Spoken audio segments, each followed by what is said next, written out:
The widow's tear wasn't just a necklace. It was a curse. A cold shard of glass that had claimed lives, ruined careers and shattered families. And when it ended up in my hands, I knew I was about to pay the price for uncovering its secrets. People had died for this trinket, but it wasn't the jewel they wanted. It was what it represented. What if the truth I was about to uncover was worse than the lies I'd been told? Some mysteries are meant to stay buried. But once you start digging, you can't stop. Not until it swallows you whole. The rain hadn't stopped all morning.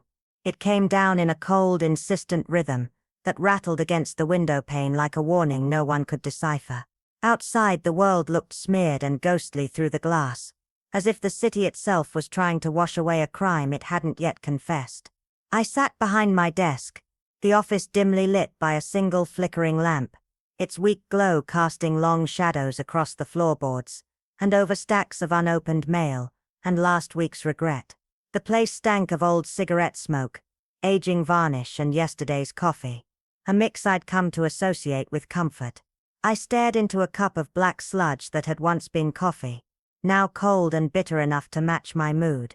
When the knock came, 3 solid raps, not too hard, not too soft, just confident enough to make my instincts twitch. This wasn't the knock of a friend, nor the guilty shuffle of a cop with bad news. It was something else, measured, deliberate. I straightened up, my hand unconsciously brushing the revolver in the desk drawer. "Come in," I called. And she did, like a storm in heels. She entered the room in a cloud of perfume and shadows, wrapped in a fur stole that screamed old money and silent debts. Her heels clicked sharply on the wooden floor, and with every step, the temperature in the room seemed to drop a degree. Her face was partially hidden beneath a veiled hat, elegant and somber, but her eyes, those eyes were red-rimmed and restless, like they hadn't seen sleep in days, or had seen too much in one. "You're Evan Drake?" she asked, voice smooth as silk, but with the tension of a thread about to snap. "That's what the sign says," I said, nodding toward the glass door still bearing my name in fading paint. She lowered herself into the chair across from me, with the kind of grace you don't usually find this far south of Michigan Avenue. "Beatrice Marlowe," she said, as if that should mean something. And it did. Charles Marlowe, her husband, had made headlines just days ago, found dead in an alley, labeled a victim of a mugging gone wrong. Antique dealer by trade, but depending on who you asked, he was either a genius collector or a charming fraud. "I heard about your husband," I offered. "My condolences." Her lips twitched into something too sharp to be a smile. "The police have already closed the file," she said bitterly. "Said it was a random robbery." "I don't believe in random." "So what do you believe in, Mrs. Marlowe?" I asked. "I believe he was killed for what he was carrying," she said, her voice hardening. "And not by some street kid." She reached into her purse, pulled out a black and white photograph, and slid it across the desk with care, like it might explode. I picked it up. Grainy, but clear enough. A statue. Small, ornate, unsettling. Jewels embedded along its twisted surface, almost alive in the way they caught the light even in black and white. "It's called the Widow's Tear," she whispered. The name lingered in the room, heavier than the cigarette smoke. "And what is it?" I asked. "It's priceless," she replied. "And cursed, according to some. My husband acquired it from a discreet European shipment. He said it would change everything. He became secretive, erratic. He told me it was the kind of thing men kill for. And now he's dead." I leaned back in my chair, staring at the photo, then at her. She was hiding something. Not grief. She didn't carry herself like a widow drowning in sorrow. No, she carried herself like someone with unfinished business, and too many secrets. "What do you want from me?" I asked. "Find out who killed him. And why," she said, reaching into her purse again, and pulling out a thick envelope. $200. Half now, half when I get answers. It wasn't a fortune, but it wasn't nothing either. And something in her eyes told me this wasn't about money. I slid the envelope into my desk drawer, then nodded once. "All right, Mrs. Marlowe. I'll take the case. But don't expect the truth to be clean." The rain had softened to a mist by the time I made it down to the dockyard, where the shipment had supposedly arrived. The place reeked of salt, diesel and secrets no one wanted to speak aloud. The workers moved like ghosts, heads down, collars up, lips sealed. A few well-placed words, and a $10 bill got me inside the warehouse. A massive shadow-filled cavern lined with crates, stacked like forgotten coffins. I wandered through the silence until I found it. One crate smashed open, its contents scattered like the aftermath of a struggle. Shattered pottery, torn packing paper. But what caught my eye wasn't inside. It was a strip of dark fabric caught on a nail, torn clean through. Fine material, expensive. Someone had been in a hurry. Then I saw the message, scrawled in red ink on the inside of the crate's splintered wall. Barely legible, but chilling in its simplicity. Stay out of it. I stared at the words, heart thudding, breath slow. This wasn't a robbery. This was a warning, a threat. And now it was personal. Because I'd never been good at doing what I was told. I paused halfway up the steps, the rustle of city fog curling around the staircase, like a warning whispered in smoke, my fingers clenching tighter around the cold metal of the key in my pocket. It felt suddenly heavier, like it knew what was waiting beyond that door. Nice touch, I muttered under my breath, the sarcasm lost in the stillness, as I slipped the revolver from beneath my coat. The office was soaked in darkness, but the pale amber glow from the street lamp outside spilled faintly through the half-closed blinds, striping the chaos in narrow lines of grim light. The desk drawers had been torn open with no finesse. Their guts spilled out like someone had been looking for something specific, and didn't care what they destroyed along the way. Papers fluttered like wounded birds across the rug, ink smudged into the fibers, and even the remains of my forgotten sandwich lay trampled under a boot print. The filing cabinet had been knocked over, drawers wrenched out, its steel frame twisted like it had fought back, and standing in the middle of this wreckage was a man I'd never seen before. Broad shoulders, the kind of neck that suggested he'd been built to break bones, and a cheap pinstripe suit that strained against the bulk of him. His face was a map of old violence, flat nose clearly broken more than once, eyes set deep beneath a furrowed brow, watching me with the cool confidence of someone who had nothing to lose and nothing to hide. He didn't move, just stood there, arms folded, like he'd been waiting all night for me to walk into my own story.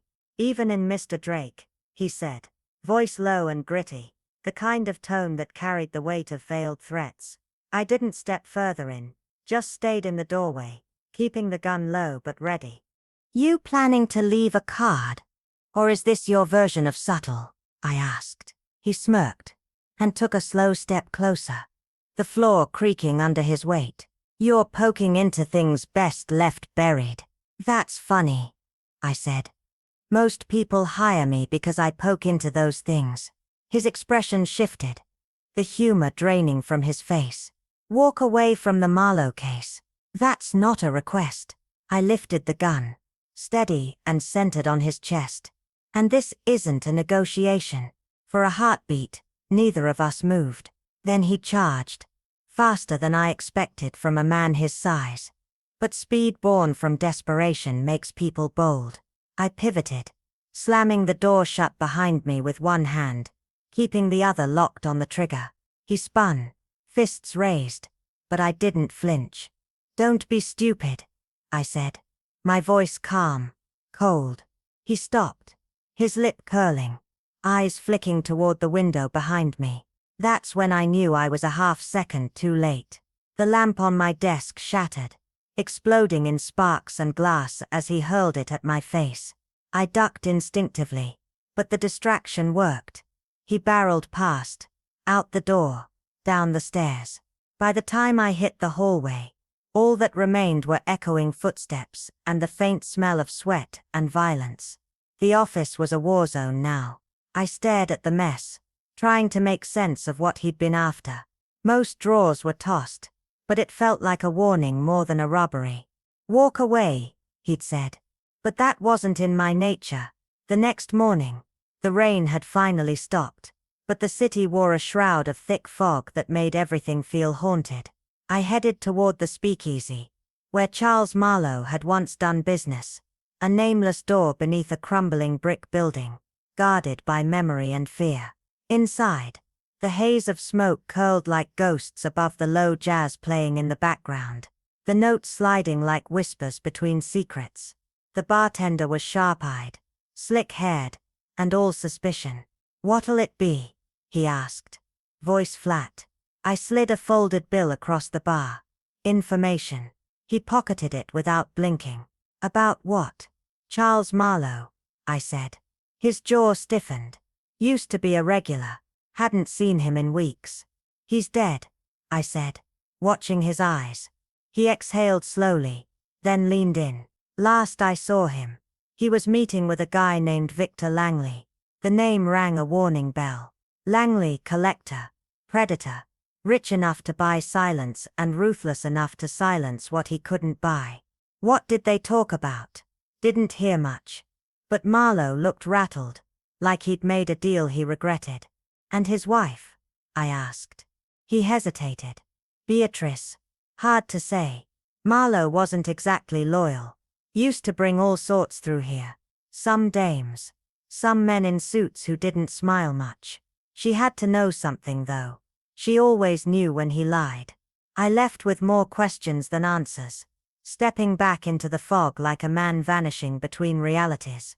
Beatrice had played the grieving widow well, but grief doesn't erase secrets.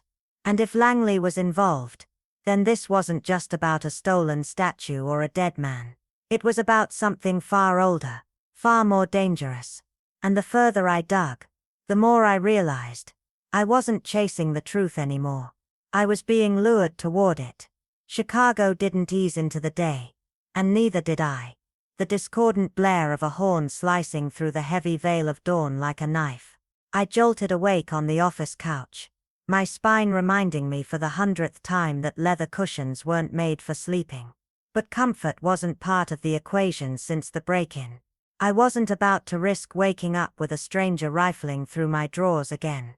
The morning paper was tucked neatly outside my door, ironic in its order considering the chaos inside. I scanned the headlines with bleary eyes until a brief blurb in the Society column stopped me cold. "Langley collection to host exclusive auction tonight." Victor Langley wasn't wasting time. If he had blood on his hands, he'd already scrubbed them clean and polished his cufflinks. The auction would be held in the gilded belly of the Hotel Argentum, a place where scandal wore a tuxedo, and secrets cost more than rent. By dusk, I had scraped together a borrowed dress, dark, discreet, and just tight enough to turn heads without inviting conversation. The ballroom was drenched in excess. Champagne flutes tinkled like wind chimes. A jazz quartet wove silk from brass and strings, and the rich floated past in clouds of perfume and pretense. Langley stood in the eye of the storm, his two shadows, built like refrigerators in Armani, close behind. His smile was all shine, and zero warmth, a man too used to getting what he wanted. "Miss Drake," he said, smoothly as I approached, his eyes glinting with curiosity, and something colder. Unexpected. "I make a habit of being inconvenient," I replied, tilting my glass just enough to mimic civility. "I'm looking for answers, not cocktails." He didn't flinch, but I saw it, a flicker in the eyes, like a ripple across still water. "Charles Marlowe," I said, letting the name hang in the air like smoke. "I hear you two had unfinished business." Langley's charm didn't falter, but his voice dropped a degree. "A shame about Marlowe, but I barely knew him." "Funny," I said, stepping closer. "I heard you were very interested in something he had. Something small, valuable, made of stone." "The widow's tear," he said, with a chuckle too hollow to be honest. "A pretty bauble, that's all." "Pretty enough to die for?" I asked, my voice low. His smile faltered, and for a moment something slipped. Anger, maybe, or fear. "You're playing a dangerous game, Miss Drake." He leaned in, the edge in his tone sharp as his cologne. "You keep digging, you'll end up buried." "I've always liked dirt," I whispered back, then turned on my heel, leaving the warmth of the ballroom for the bite of the night. Outside, The air was sharp and damp, wrapping around me like suspicion. I lit a cigarette with shaking fingers, trying to ignore the prickling on the back of my neck. I wasn't alone. A figure lurked under a broken street lamp across the street. Tall, still, face hidden beneath a wide-brimmed fedora. He didn't move, but I felt his eyes. I ducked around the corner, my heels echoing off the alley walls like a countdown. The fog rolled in from the lake, swallowing sound and light. I slipped my hand into my coat pocket, wrapping my fingers around the cold steel of the revolver. Footsteps followed. Slow, deliberate. I pressed myself into the shadowed brick, heart pounding. When he turned into the alley, I stepped out, arm raised, gun aimed. "Tell me why you're following me," I said, calm on the surface but boiling underneath. He froze, hands halfway raised. "Relax," he said. "I'm not here to hurt you." "Then start talking fast." His smirk was infuriating. "I was hired to watch you." "By who?" I asked, cocking the revolver. He hesitated, then shrugged. "Someone who wants the past to stay buried." "Too late," I said. "I'm already digging."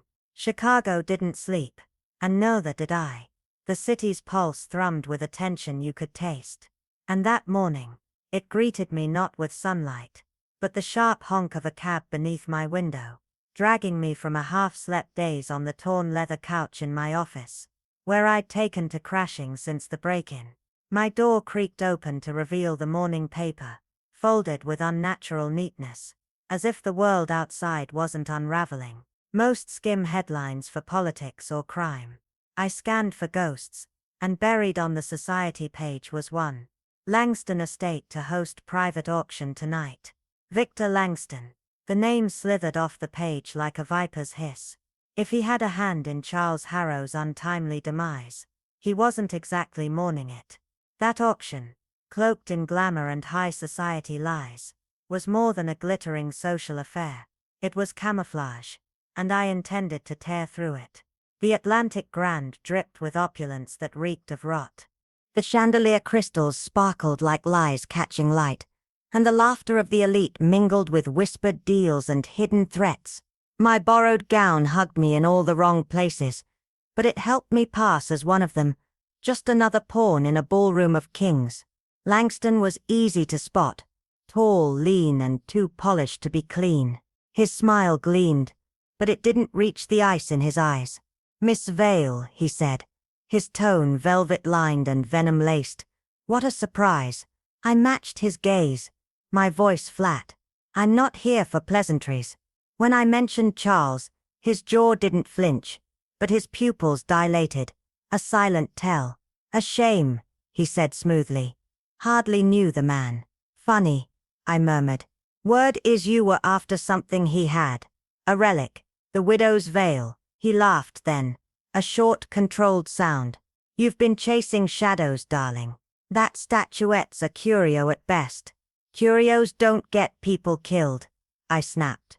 The warmth drained from his expression. "Tread carefully," he warned, low and cold. "Curiosity, Miss Vale, has a body count." I left before the walls closed in, stepping into the icy night that bit down to the bone. The moment I hit the pavement, I felt it eyes. A man in a dark fedora lingered under a flickering street lamp, his face obscured but his presence electric. I turned sharply onto a quieter street, letting the city fade behind me, fog rising in ribbons from the gutters. My revolver dug into my ribs like a reminder. I ducked into an alley, pressed my back to the wall and waited. Footsteps followed, steady, deliberate. When he appeared, I leveled the gun.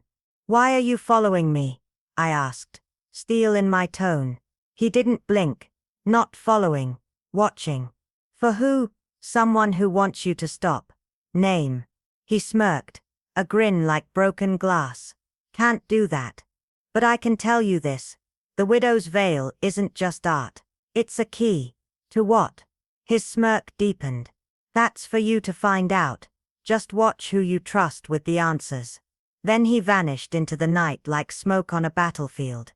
I returned to my office, drenched in questions and rain, poured a drink, and stared through the streaked glass at the city that never blinked. If the veil was a key, what did it unlock, and who wanted to keep it sealed? The next night brought no calm. I met Beatrix Harrow in a cafe forgotten by time, its chipped counters and overbrewed coffee stained with the ghosts of failed dreams. She arrived wrapped in grief and elegance, her face veiled like a widow in an old noir. I lit a cigarette, and told her what I'd found. Charles hadn't been trading antiques, he'd been moving contraband. Rare gems, forbidden art, maybe weapons. Her gloved hands trembled. "That's absurd," she whispered. "Is it?" I asked. "Or did you know exactly what he was into?" She didn't answer, but silence can scream louder than words. I left with a bitter taste and a gnawing certainty. Beatrix knew more than she'd said. I barely stepped into my office before I realized I wasn't alone. 3 men in suits that whispered violence were waiting. "Mr. Langston requests your presence," said one, his voice all oil and menace. "Not in the mood," I replied. "Tell him to send a fruit basket." "Not optional," he said. I was escorted to a penthouse soaked in power and paranoia, where Langston sat like a spider at the center of a mahogany web. "You're persistent," he said, swirling amber in a glass worth more than my monthly rent. "What do you know about the veil?" "Enough," I said. His smile vanished. "You're in over your head, Vale. Walk away." "Not my style." The warning hung in the air like smoke. He didn't need to say more. I wasn't safe. Not here. Not anywhere. I barely made it 3 blocks before a figure blocked my path in an alley shrouded in shadow. Roscoe Red Harlan. His grin was all teeth and threat. "I hear you've been stirring the pot," he said, stepping into my space. "Here's a tip." "Don't." "Or what?" I asked. He leaned in close, the stink of cheap liquor clinging to him. "Or I'll make you wish you had." The night pressed in tighter, and I knew one thing. Whatever the widow's veil was hiding, I wasn't the only one trying to pry it open. But I'd come too far to turn back now. Back at my apartment, the city's chaos seemed a distant echo. But inside, my nerves were fraying like a wire under strain. I barely had time to pour myself a stiff drink before a knock shattered the silence. A deliberate, patient knock that carried weight. When I opened the door, Celeste Duval stood there like something out of a fever dream, a vision wrapped in emerald silk and danger. Her smile was all charm, but her eyes were cold, unreadable, like a pond that had long ago frozen over. "May I come in?" she asked, her tone velvet smooth but with a hint of menace woven in. I stepped aside with a sardonic nod. "Why not? Everyone else seems to think my office is a public park." She walked in like she owned the lease, settling into my chair with the kind of elegance that came naturally to people who used others like stepping stones.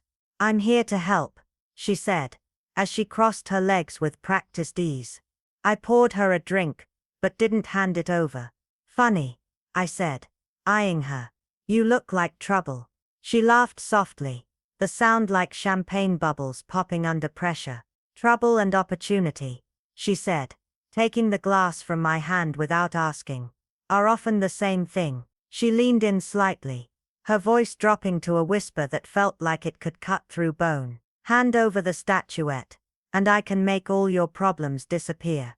I didn't respond right away. I swirled the whiskey in my glass and studied her. The calculated movements, the relaxed posture, hiding a razor's edge beneath. "And what do I get out of this little miracle?" I finally asked. Her smile sharpened. "Your life." By the time the city's lights had begun to blur into the fog of night, I was waist-deep in danger. Langley's goons wanted me off the scent. Harlow's crew had decided I was a nuisance, and Celeste was circling like a hawk, waiting for her moment to strike. But the one who sent shivers down my spine wasn't Celeste, it was Beatrice Marlowe. Her grief, once convincing, now looked rehearsed.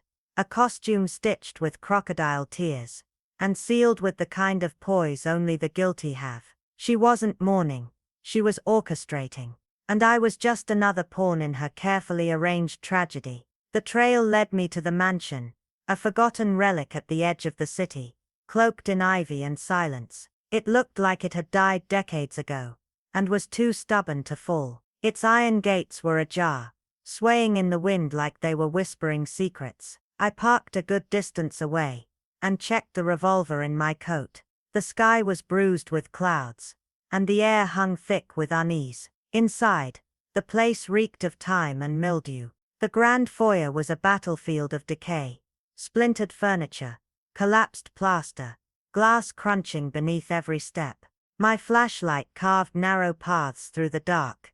As I moved deeper, each creak of the floorboards, a reminder that the house remembered pain. The ballroom was a ghost of former glory. Grime-smeared windows filtered in strands of cold moonlight. Tattered curtains hung like wilted phantoms, and the parquet floor groaned beneath me. In one shadow-drenched corner stood a grand piano, its frame cracked, its keys stained by time. But what caught my eye was the faint gleam tucked within its ruined core. Nestled inside the cavity, where hammers once danced, was the widow's tear, smaller than I imagined, but pulsing with quiet menace. Its gemstones sparkled in the dim light, whispering secrets long buried. I reached for it slowly, breath shallow, heart a war drum in my chest. "Not so fast." The words hit like a bullet. I froze. From the darkness stepped Beatrice, the veil gone, her face no longer mourning but sculpted in cold resolve. The pistol in her hand looked like it belonged there. Her fur stole trailed behind her like a ghost. "You've been resourceful," she said, almost admiringly. Behind her came Victor Langley, impeccably dressed, a predator in silk, his gun already drawn. "I have to hand it to you," Beatrice continued, circling slightly. "You did better than I expected." "Glad to be of service," I said, my hands raised just enough. "Now maybe you'll tell me what this was really about." Her smile lacked warmth. "Charles didn't find that artifact. I did. He thought it was just another relic, but he never realized it was a map, a key to a fortune hidden during the Great War. I saw its value. He didn't." Langley chuckled, his aim never wavering. "So she had him removed. Efficient, like everything she does."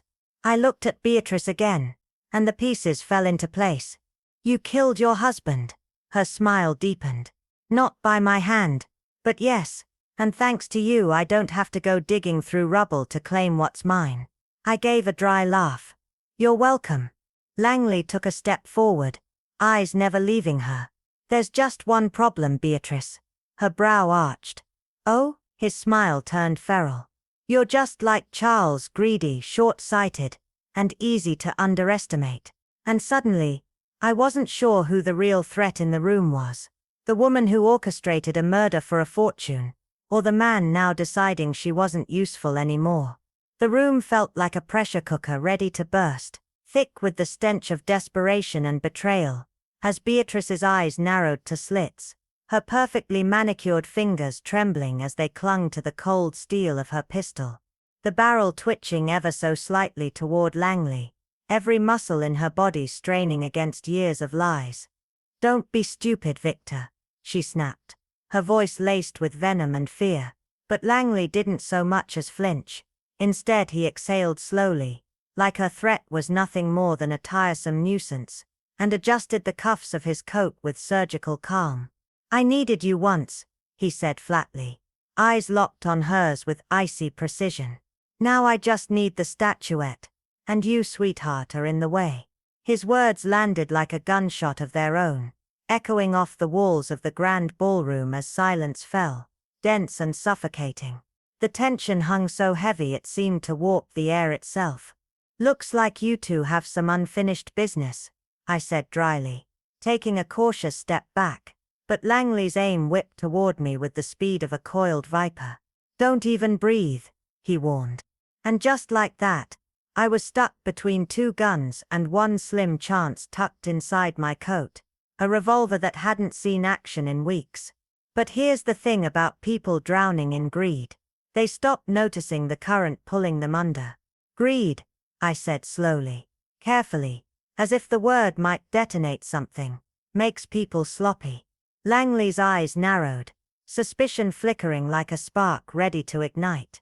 Beatrice's gaze jumped between us, the cracks forming beneath her surface now turning to fractures. "What are you planning?" Langley started, but I never gave him the chance to finish.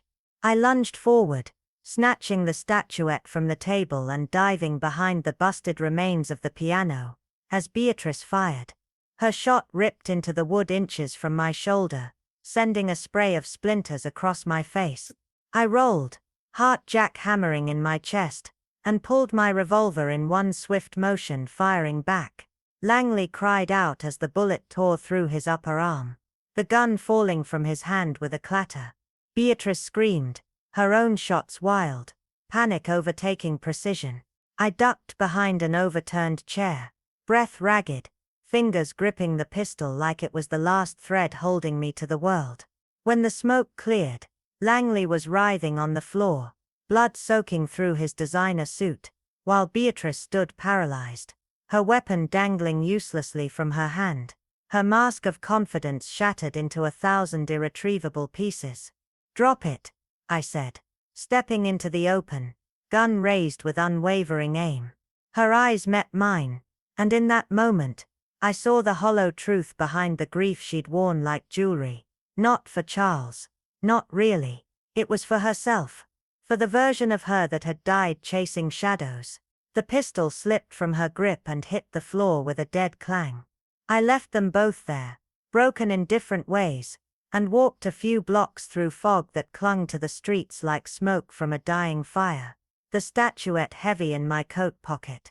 I made the call from a payphone, and stood silently as the cops cuffed Langley and Beatrice, and sealed the widow's tear in an evidence bag. "Weird case," one officer muttered. "Aren't they all?" I replied, lighting a cigarette, and watching the fog swallow the squad car whole. But I wasn't done. Back in that hollowed-out mansion, something about the statuette kept pulling at me, heavier than gold should be, as if it carried the weight of every crime committed in its name. Langley had scoffed at me earlier. "You don't know what you're holding, Drake." But I did. The thin seam along the base wasn't something most people would notice, but I had. My thumbnail pressed into it, and with a soft click, the statuette split open like a confession. Inside, I found yellowed papers folded with reverence, each one a ghost from a past someone had gone to great lengths to bury. The first was a ledger, handwritten with ruthless detail. Smuggling routes, bribes, offshore accounts, enough dirty money to drown half of Chicago. Names scrawled in ink that hadn't faded. Langley, Marlowe. But it was the second page that truly chilled the room. A letter, written in cold, methodical language, addressed to Beatrice Marlowe. It documented Charles Marlowe's betrayal in stark clinical terms, his affairs, his embezzlement, even hints of blackmail. And at the bottom, in a signature as sharp as a dagger, was Victor Langley. I held the paper up like a mirror, and said, "Your precious statuette isn't just treasure. It's insurance. It's blackmail. It's everything you were both willing to kill for." Langley's smile disappeared, his charm turning to venom. "You think this means anything? That'll never hold in court." I shrugged, sliding the letter into my coat. "Maybe not. But it'll look beautiful on the front page of tomorrow's Tribune." Beatrice's lip quivered as she stepped forward. "You wouldn't try me," I said, my voice low and final. And for the first time that night, no one moved. The tension in the room was suffocating, thick enough to choke the air itself. My fingers curled tightly around the stack of documents, the weight of them anchoring me to the present. Langley's eyes flicked to my pocket, to the papers that could bring down everything he and Beatrice had worked for. He shifted on the floor, his wounded arm straining to reach his discarded weapon, while Beatrice took an uncertain step toward me, her gaze flickering between the statuette in my hand and the hidden prize in my coat pocket. Her voice, trembling yet dangerous, cut through the charged silence. "You think you're clever, don't you?"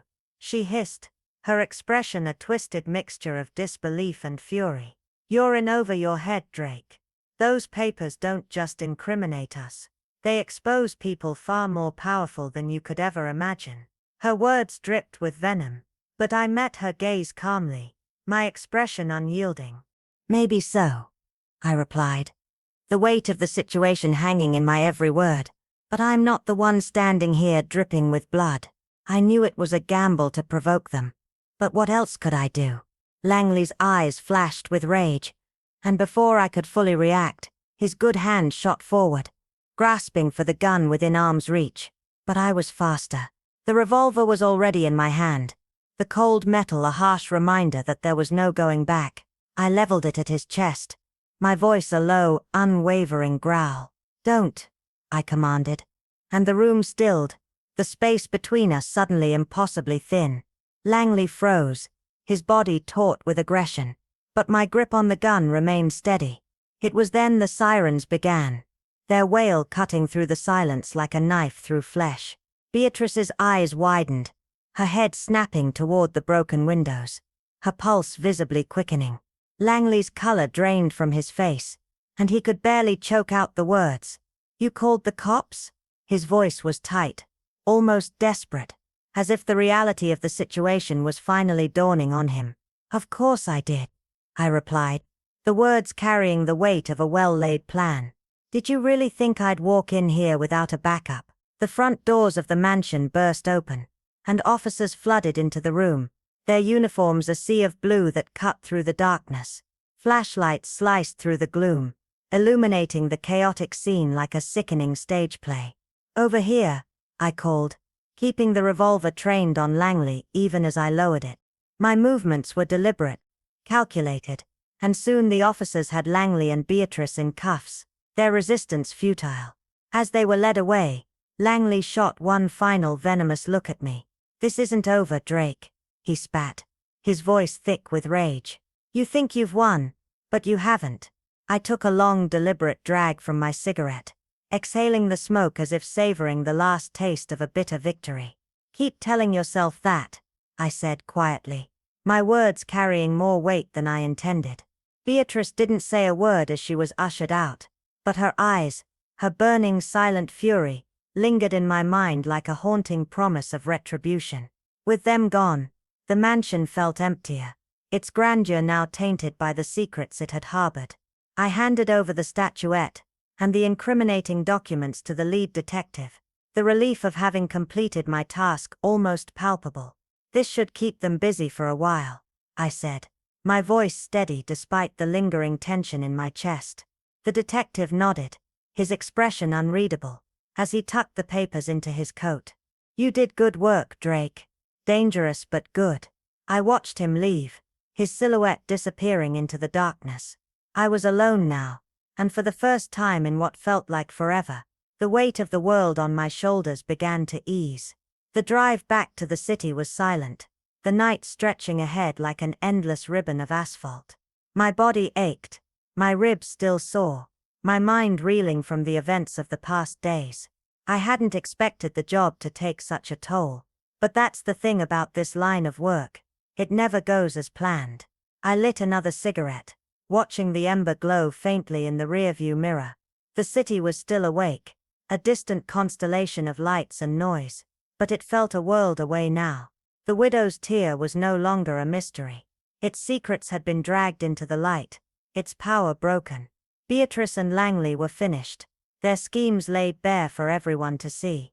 The case was over, and yet as the city skyline came into view, a question gnawed at me, one I couldn't shake. Had it all been worth it? Charles Marlowe was dead, his life taken by a woman's greed and a man's ambition, all for the sake of a piece of history that had never been worth what they thought.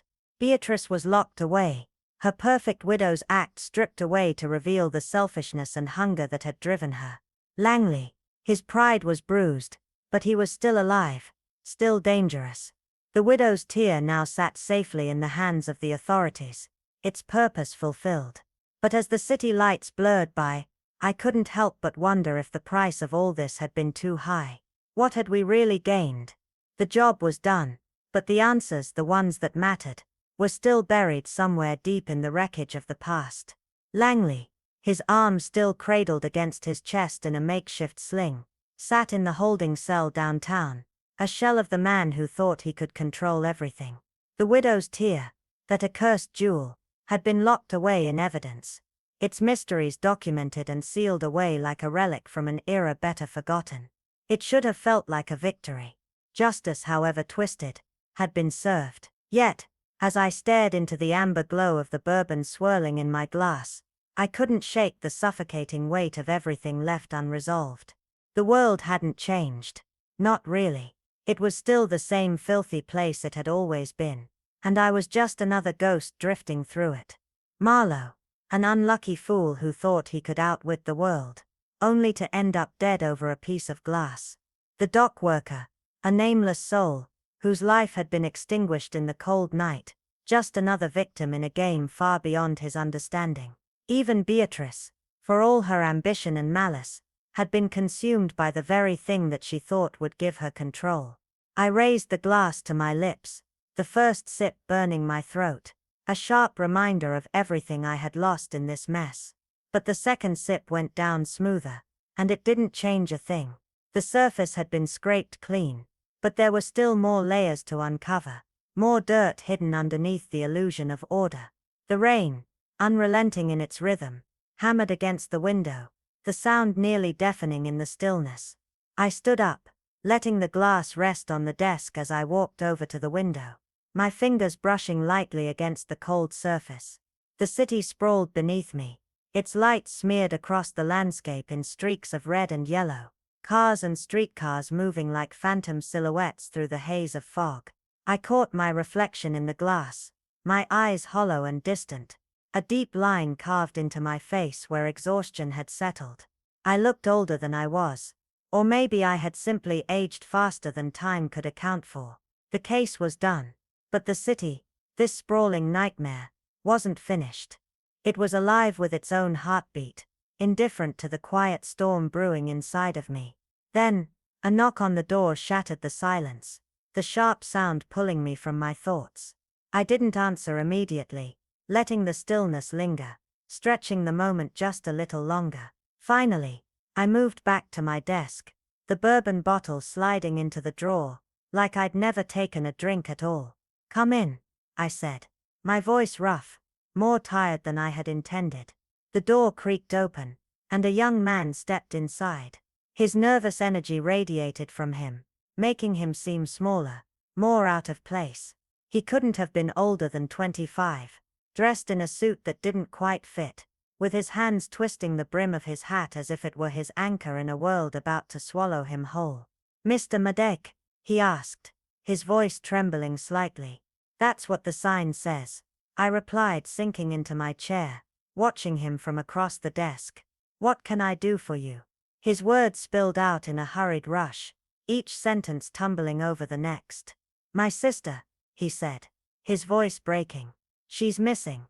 The cops, they won't help me. No one cares." I studied him carefully, my eyes narrowing as I weighed the desperation in his voice against the hollow fatigue that had settled deep within my bones. Finally, I nodded, gesturing to the chair across from me. "Have a seat," I said, my tone softer now, as if the situation had shifted. He sat down hesitantly, his fingers still clutching the brim of his hat, almost as though it were the only thing keeping him grounded in the storm. I reached for my notepad, my pencil tapping idly against the edge as I prepared to listen. "Start from the beginning," I said, my voice now steady, the words coming easier. As he spoke, I let his story unfold, his voice barely above a whisper, his words thick with the weight of fear and urgency. As he recounted the last few days, I found myself drifting back to the decision I had made only an hour ago, standing by the window. The city was still filthy, its people worse, but in all that someone had to be willing to untangle the webs, to peel back the layers, and find the truth buried beneath. It wasn't a clean job, it wasn't a safe job, but someone had to do it. I let him talk, my mind drifting, as the rain outside pounded against the window, the sound like a steady drumbeat in the background. The bourbon on my desk, the growing pile of unfinished cases, and the endless strings of lies and deceit, they were all part of the same tangled mess. All part of the cost of what I did. And for now that was enough to keep me going. The morning sunlight crept through the blinds the next day, casting slanted beams of gold across the office floor. For once the city outside seemed quiet, as if it was taking a brief pause, inhaling before the next storm. I was at my desk again, trying to make sense of the chaos that had taken over my life in recent weeks. The Marlowe case file sat in the middle, closed, but heavy in a way that no piece of paper should be. Beside it, something small and glittering caught the light. The widow's tear. It didn't seem like much anymore. Just a bauble. A jewel that had cost too many lives, and caused too much damage. It sat there like a trophy I hadn't asked for. A reminder of how close I had come to losing everything. I picked it up, turning it over in my hands. The coolness of the metal feeling foreign against my skin. The compartment inside was empty now. Its secrets stripped away and locked in evidence, where they could no longer hurt anyone. But as I stared at it, I couldn't help but feel that the worst was yet to come. That this little piece of glass had only been the beginning. The widow's tear lay untouched on the desk, its cold, unyielding frame a stark reminder of the chaos it had left in its wake. The authorities had taken its secrets, rifled through its layers, and catalogued its history until all that remained was the hollow weight of what it once represented. The thin, sharp beauty of the glass seemed to mock the quiet emptiness now that it had lost its purpose. I set it down again, feeling its weight more than its gleam. The reflective surface now dulled by the harsh, unforgiving light of the office. The door creaked open, the sound almost too loud in the silence, and I looked up. She stood there, framed by the doorway, young, no older than 30, but with a face worn by things far older than her years. Her eyes told stories of things she'd never said aloud, things she would never say. Her coat was buttoned tightly against the cold chill of the room, and her hands clutched a worn leather purse as if it were the only thing keeping her anchored to the world, to herself. She wasn't just carrying the purse, she was holding on to something far more fragile, something that felt like it was slipping through her fingers with every passing second. "Miss Drake?" she asked, her voice quiet, steady, but layered with something I couldn't place, something raw, desperate. I sat up a little straighter, studying her. "That's me," I replied, leaning back in my chair. "What can I do for you?" My words felt almost too casual for the tension that had already begun to settle in the room, but I couldn't help myself. I had learned long ago that the best way to navigate these situations was to keep the surface calm. She hesitated, her gaze flickering around the room, her eyes lingering on the scattered papers across my desk, then briefly on the statuette before she finally crossed the threshold, stepping fully inside.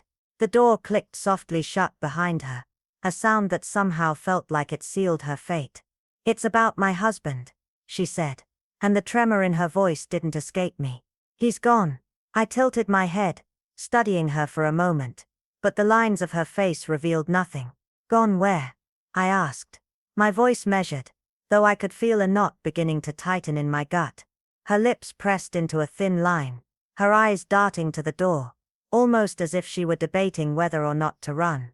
For a second, I thought she might bolt, but then she exhaled a steadying breath and folded herself into the chair across from me.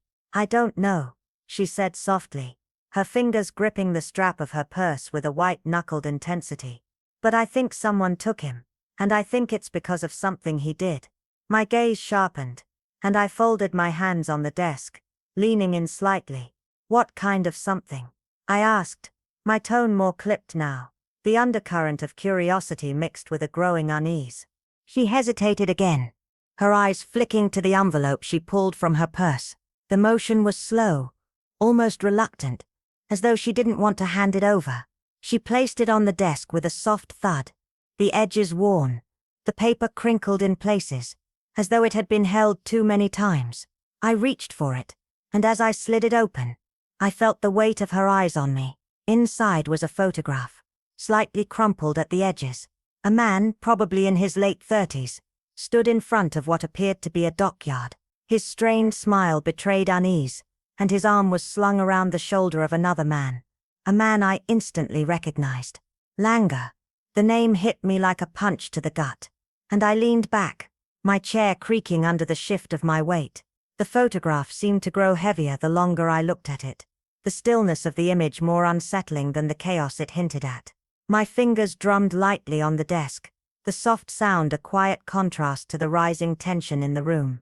"Are you sure you want to know the truth?" I asked, my voice calm despite the storm raging inside me. She didn't flinch, didn't look away. "Yes," she said, her voice barely above a whisper. Her resolve was clear, even as her eyes shimmered with a fear she didn't want to show. I nodded, reaching for my notepad, the tip of the pencil cold against my fingers. "It's never simple," I said, flipping to a clean page, the familiar scent of old paper filling the air. "But let's hear it. Start from the beginning." As she spoke, her words flowed in a steady rhythm, each syllable steeped in fear, regret, and a bitterness that clung to the very air between us.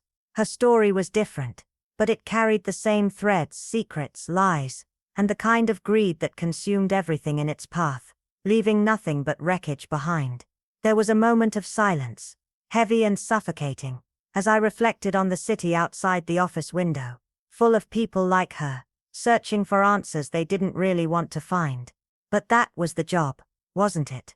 To sift through the wreckage, to untangle the webs of lies, to dig up the truth, even when that truth was ugly, dangerous, and likely to change everything.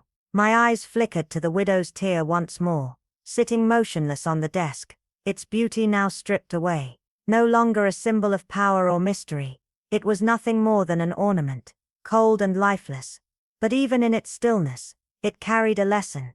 Every case had a cost, every truth had a price. I turned my gaze back to her, the weight of the moment pressing down. My pencil hovered over the notepad, ready to capture every word.